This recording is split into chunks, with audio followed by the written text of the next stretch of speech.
Assalamualaikum warahmatullahi wabarakatuh. Bismillahirrahmanirrahim.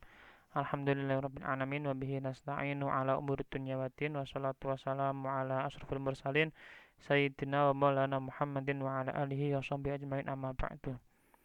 Eh, Teman-teman semua, kembali lagi dengan saya Nur Aziz. Lama sekali tidak berjumpa ya. Jadi saya ingin membuat seperti dulu lagi, tapi ini sifatnya tidak wajib. Jadi ini saya akan upload di YouTube. Bagi yang ingin melihat di YouTube silahkan dilihat di YouTube. Bagi yang tidak, saya sudah sediakan PowerPoint-nya. Baik, pada kesempatan kali ini saya akan menyampaikan lanjutan dari materi yang telah kita bahas di minggu yang lalu, yaitu mengenai dasarnya persatuan dalam ibadah haji dan umroh.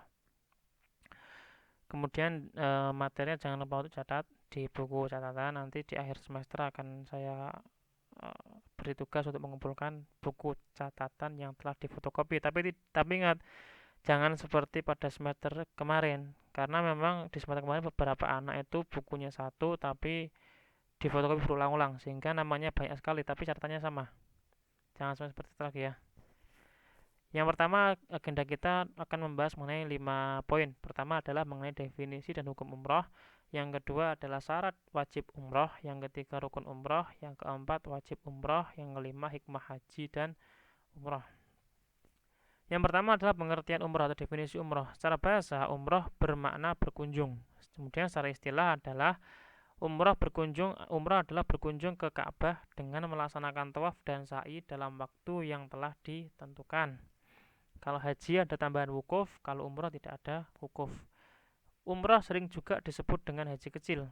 Semua ketentuan umroh hampir sama dengan semua ketentuan haji, hampir sama dengan umroh, tetapi pelaksanaan umroh lebih sederhana karena tidak adanya wukuf. Wukuf hanya untuk khusus ibadah haji.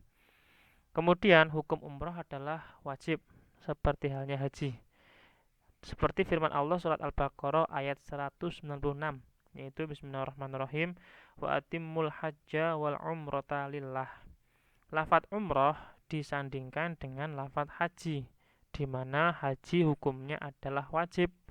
Jadi ketika ada perkara wajib, kemudian ada perkara lain yang mendampinginya, maka perkara lain tersebut juga ikut wajib, karena di situ ada kata penghubung berupa wawu, yang secara bahasa kita maknai adalah dan sempurnakanlah ibadah umroh dan haji karena Allah.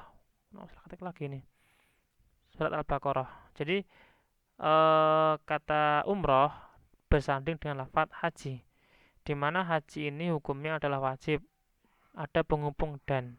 Maka ketika ada perkara wajib disandingi dengan perkara lain, maka perkara lain tersebut juga ikut wajib. Hukum umrah adalah fardu ain atas umat Islam. Tentunya ini bagi yang mampu. Kalau yang nggak mampu ya nggak jadi wajib. Dan hanya sekali seumur hidup seperti halnya haji. Tentunya hal tersebut berlaku bagi orang yang mampu. Apabila tidak mampu, maka secara otomatis hukumnya menjadi tidak wajib. Kemudian syarat wajib umroh pertama adalah Islam. Umroh tidak wajib bagi orang kafir karena mereka tidak dituntut mengerjakannya selama masih kafir, sebab mereka tidak mempunyai kelayakan untuk beribadah kepada Allah. Jadi umroh ini hanya untuk umat Islam. Ketika ada orang non-muslim umroh, maka itu tidak dianggap sebagai ibadah umroh, itu hanya dianggap sebagai perjalanan biasa. Yang kedua adalah balik, karena balik ini patokan orang dianggap sah dalam beribadah.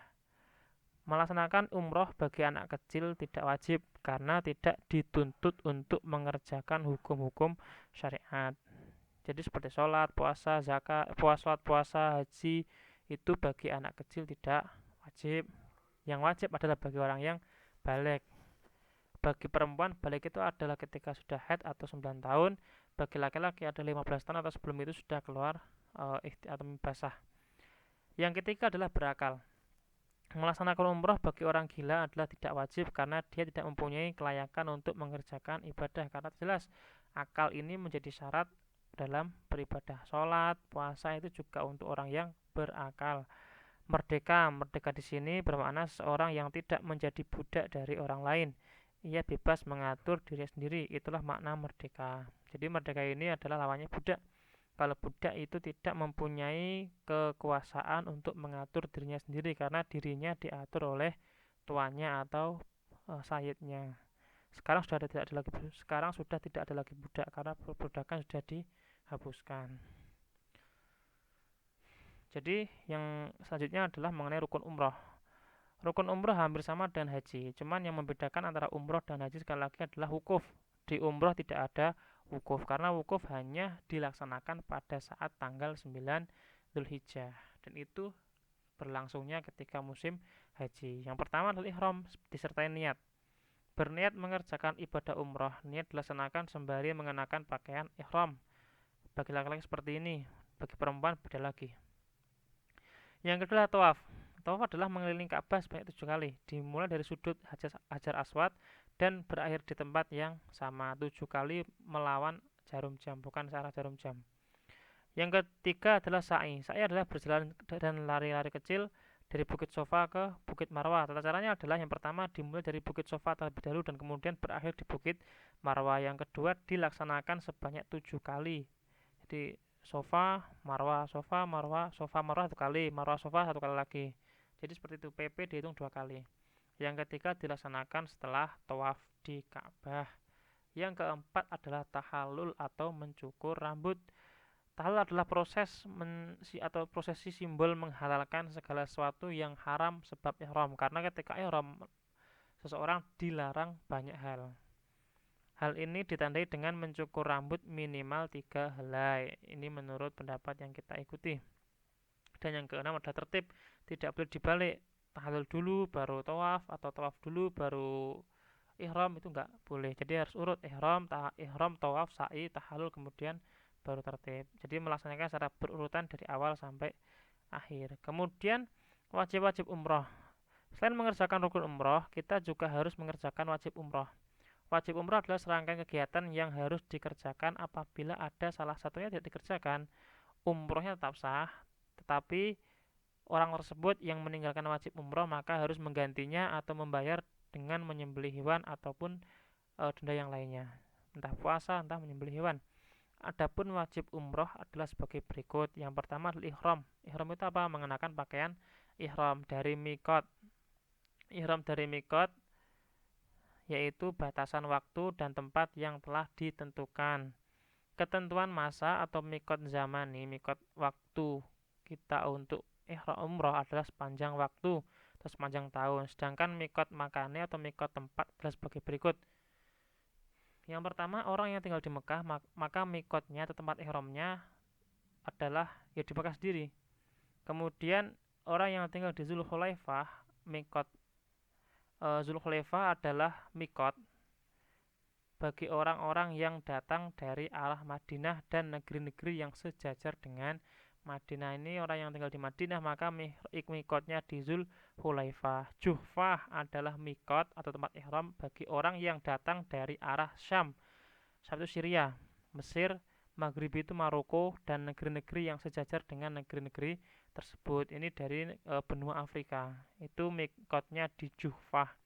Yalamlam adalah mikot tempat ihram bagi orang yang datang dari arah Yaman, India, Indonesia, dan negeri-negeri yang datang dari arah negeri tersebut. Ini daerah Asia Timur. Kemudian Kornul Manazil adalah mikot orang-orang yang datang dari arah Najdil Yaman dan Najdil Hijaz dan negeri-negeri yang datang dari arah negeri tersebut. Zaturkin atau adalah mikot atau tempat ihram bagi orang yang datang dari arah Irak dan negeri-negeri yang datang dari arah tersebut. Bagi penduduk negeri yang ada di negeri Mekah dan mikot-mikot tersebut adalah mikot tempat ihramnya dari negeri masing-masing di mana mereka tinggal. Jadi ketika ada orang Indonesia maka mikotnya di Yalamlam. Ketika ada orang Afrika, Mesir, Syria, Maroko itu mikotnya di mana di Juhfah.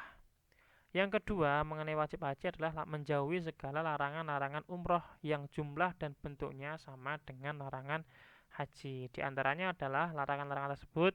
Pertama, bagi laki-laki memakai pakaian yang berjahit ketika ihram, baik jahitan biasa, sulaman, dan atau dikaitkan kedua ujungnya. Maka ketika kita melihat pakaian ihram itu adalah panjang sekali seperti selendang. Nanti kemudian digubet ke. Yang kedua adalah menutup kepala bagi laki-laki, kecuali suatu hal maka diperbolehkan akan tetapi harus membayar dam atau denda. Bagi perempuan menutup muka dan kedua telapak tangan itu tidak boleh. Kecuali kalau sekarang ini pakai masker, mungkin itu kebijakan yang lain. Tapi ketika kita mengacu pada hukum yang biasa itu tidak boleh. Bagi laki-laki dan perempuan, memakai wangi-wangian baik dipakainya pada badan atau pada pakaian. Ini ketika ihram ya. Sekali lagi ketika ihram. Jadi ihram itu merupakan proses awal ketika kita sedang umroh. Jadi awal itu kita pakai pakaian ihram, itu namanya ihram, niat ihram, melaksanakan tawaf, sa'i, tahallul baru boleh semua ini. Kalau belum ada prosesi tahallul, maka tidak boleh melakukan ini semua. Ini larangan berlaku ketika prosesi pelaksanaan ibadah umroh. Yang kedua, menghilangkan rambut atau bulu badan yang lain termasuk memakai minyak rambut, pakai pomade, pakai apa minyak-minyak yang lain tidak boleh. Memotong kuku juga tidak boleh. Yang selanjutnya adalah mengakadkan nikah, baik menikahkan, menikah atau menjadi wali nikah ketika ihram, itu tidak boleh. Yang kelima, bersetubuh bagi suami istri. Dan yang keenam adalah berburu dan membunuh binatang darat yang liar dan halal dimakan. Ini larangan-larangan umroh. Kemudian hikmah haji dan umroh. Setelah mempelajari ketentuan haji dan umroh, kita dapat mengambil hikmah dari mempelajari bab haji dan umroh antara lain sebagai berikut.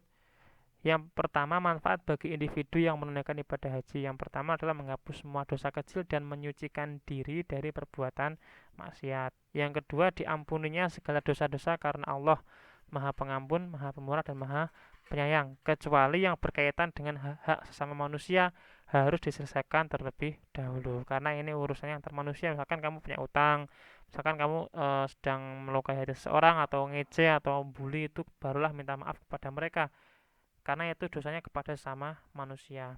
Yang ketiga, menyucikan jiwa seorang dan berbaik sangka kepada Allah. Dan yang keempat, meningkatkan keimanan seseorang dengan menepati janji kepada Allah dengan kerinduan akan Baitullah. Yang kelima, mengingatkan akan jihad Rasulullah yang telah menyinari dunia dengan amal soleh. Yang keenam, melatih sifat sabar dan disiplin serta mendorong untuk berkorban, lebih mengutamakan orang lain atas dirinya sendiri. Yang ketujuh, mensyukuri nikmat yang telah diberikannya, yaitu nikmat sehat dan nikmat harta yang telah diterimanya. Itulah manfaat-manfaat haji dan umroh dari segi individunya.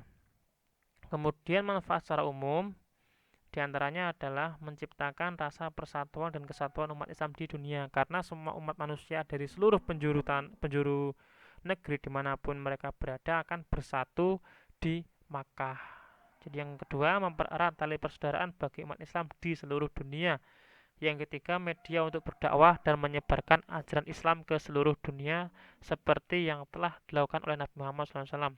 Selalu menemui jamaah haji dalam setiap tahunnya. Dan yang terakhir, lebih mengutamakan kepentingan agama daripada kepentingan pribadi. Itulah manfaat-manfaat umroh secara umum atau haji secara umum.